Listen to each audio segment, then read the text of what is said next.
सभी को मेरा नमस्कार। आज का एडिटोरियल है a betrayal fourfold. So let's get started. मैंने आपके लिए स्पेशली पावर पॉइंट में डिजाइन किया है। तो जैसे जैसे मैं बताते जाऊंगा वैसे वैसे अगर आपको पढ़ना होगा तो आप पढ़ भी सकते हैं, और else just follow me. Okay, so let's get started. आज का एडिटोरियल कोई साधारण न्यूज़ नहीं है, बल्कि एक जियोपॉलिटिकल ब्लॉकबस्टर है। कल्पना कीजिए, सालों पुराना एक मजबूत रिश्ता अचानक टूटने की कगार पर है। जैसे बॉलीवुड फिल्मों में धोखा और तकरार होता है, वैसे ही अंतर्राष्ट्रीय राजनीति में आज हम अ बिट्रियल फोरफोल्ड, यानी कि एक पहले से बताई गई बेवफाई के बारे में पढ़ेंगे।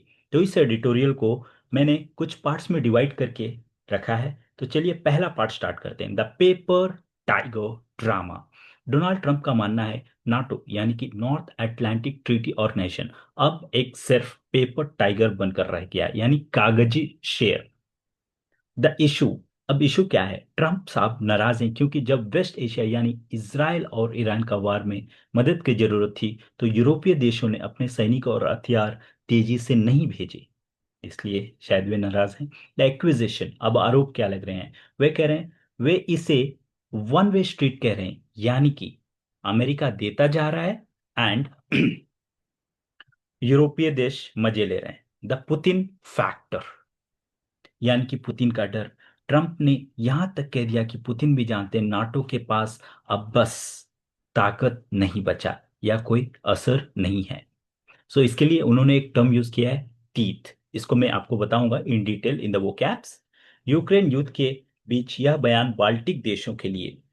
Okay, let me move on to the next slide. Fine, okay. ये बाल्टिक देशों, सॉरी, थोड़ा सा मिस हो गया मैं। हाँ, तो इसी बीच बाल्टिक देशों के लिए किसी डरावने सपनों से कम नहीं है। द लीगल ट्विस्ट, क्या ट्रंप अपनी मर्जी से नाटो छोड़ सकते हैं? एंड आंसर है नहीं। क्यों?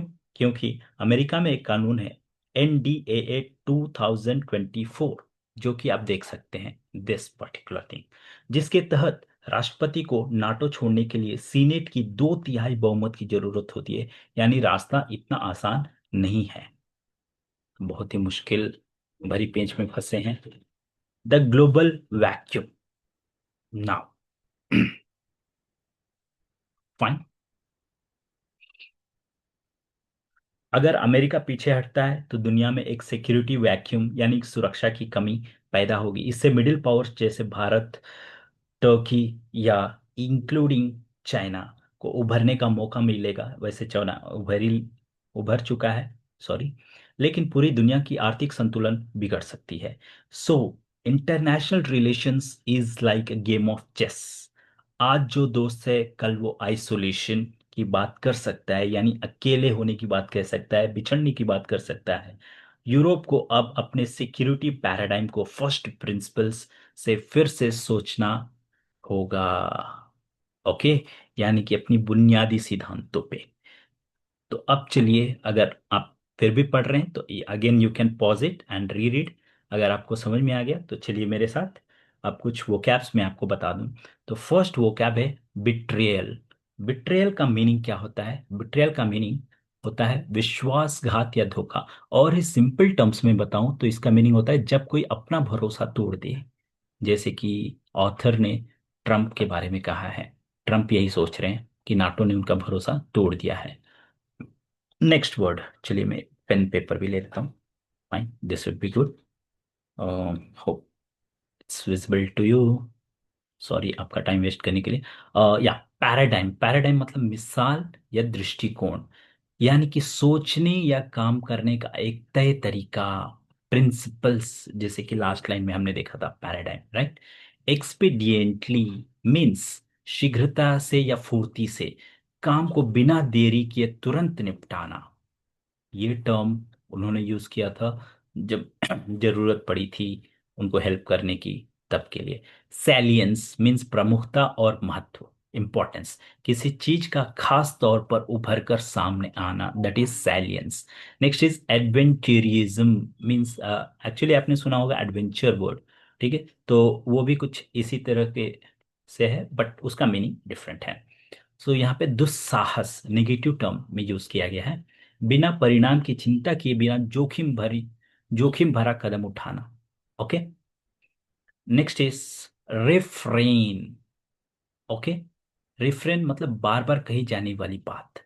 एक ही शिकायत, एक्चुअली एक ही शिकायत, एक और मीनिंग आप सुन सकते हैं, अवॉइड के सेंस में, even in order to avoid as well, even in that case you can go ahead. Next is unilateral. एक तरफा प्यार, यानी कि यहाँ एक तरफा प्यार नहीं है, sorry, it is unilaterally. Uni means one, बिना दूसरों की सलाह के अकेले फैसला लेना, उस सेंस में यहाँ यूज किया गया है। Next is ifs, sorry, ifs से रेटिंग मीन्स खोखला करना, तो किसी चीज के मुख्य हिस्सों को निकाल देना या कमजोर कर देना, जैसे कि यहाँ पे बात हो रही है। ठीक है। अब चलिए कुछ ईडियम्स एंड इन्फिनेटिव वर्ड्स और कुछ मुख्य वर्ड्स पे देखते हैं, ध्यान देते हैं।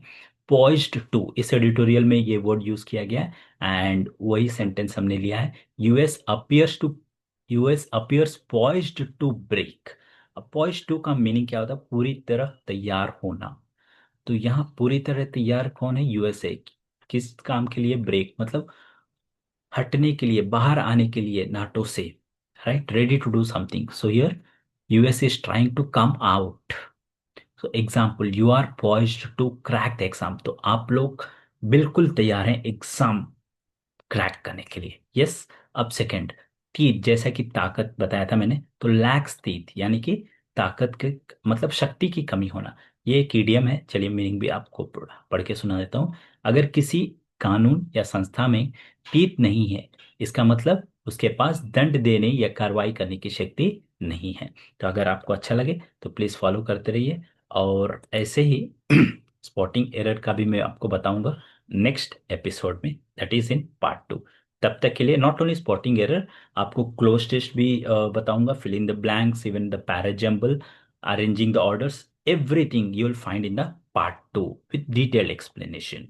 क्योंकि ये जो वीडियो है बहुत ही लंबा हो जाएगा, इसलिए आपको पार्ट 2 में डिटेल में बताऊंगा। सो तब तक के लिए पढ़ते रहिए and keep smiling, keep learning.